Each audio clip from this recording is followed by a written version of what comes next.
The following story has been brought to you by StoriesToInspire.org. I saw brought down in Pninim al Atayr a tremendous story from Rabbi Yisachar Fran. Zoller gesund und stark sein. There was a troubled young man that was conflicted which direction his life should take. During the day, he was engrossed in Torah learning. And at night, he was a drummer in a band, and he used to play in many places throughout New York City. He was a great drummer. In fact, one night after a show, somebody came over and offered him an audition. And the one who came over was a producer from a premier band. He felt that this yeshiva bacher / drummer skills were sensational. He auditioned. He was offered the job as a very, very famous, part of a famous band in the country. It was a once-in-a-lifetime opportunity. His excitement was overwhelming. It mounted as the producer presented him a contract. He filled in the pages, but then as he was looking through the contract, he almost passed out because he noticed that the date for the first drumming job was Friday night. Now, he might have been living a double life, gone places and done things that were inappropriate. He had never desecrated Shabbos. That's one line that he had never crossed. Now I'm going to deviate and destroy my past and my future? So he went to his Rav and he asked him, since he had a close and trusting relationship with him, I really want this terribly. I've been longing for this my whole life. What do I do? So the Rav told him, go home and make a list. On one side of the paper, put down all the benefits of taking this position. On the other side, write down its disadvantages.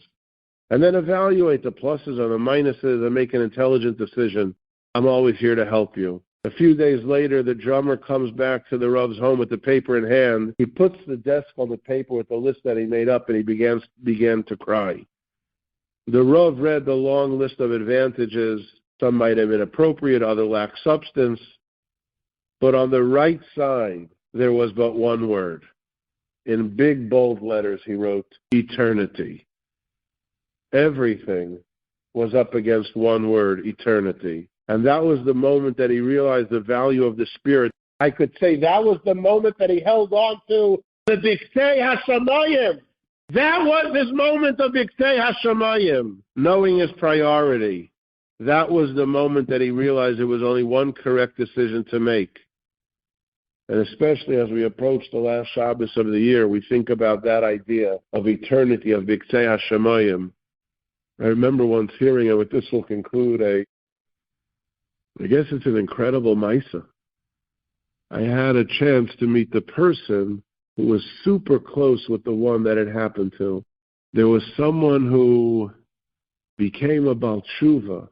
He happened to have done it at a very quick pace, and he found as a result that he had alienated himself from a number of his friends and family members. And that was hard, and he was facing challenges. He so desperately wanted to remain on his journey in the direction of being a Baal Tshuva, but it was oh so very hard.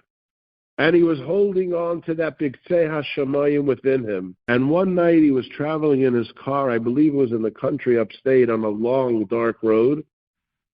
Maisa Shahaya Kachaya.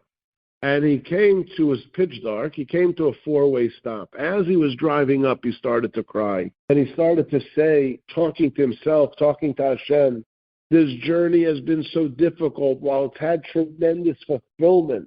But the difficulties I face, this challenge with my friends, with my family, etc. And he listed all the challenges. And he called out to Hashem. He said, God, I need to know. I need to see. I need a sign. I want to keep it. I want to keep being the person that I am and striving and growing. I want to. I need a sign. I need a sign. He felt literally at the breaking point. Without a sign, I'm giving it all up. I can't. It's too hard. Show me a sign now. And with that, he pulls up, I kid you not, to the four-way stop. And coming across now in the other direction, meaning going in the other way from left to right, and it was now turned for that vehicle, was a large 18-wheel, massive truck. And emblazoned on the side of the truck He saw big, big neon green letters, unbelievably lit up, were 3 letters. G-O-D.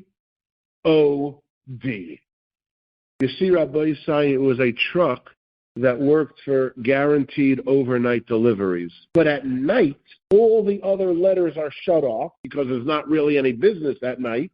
So the only letter they keep lit is the first letter of those 3 words, guaranteed overnight deliveries. All the other letters are shut off at night but those 3. And obviously the Rosh Tevos of those 3 words, G, and then an O, and then a D. And staring him in the face when he was holding by Diktei Hashemayim, staring him in the face was the one word, that sign that he was looking for. Precisely the sign he wanted, there he had in those 3 letters that were written up.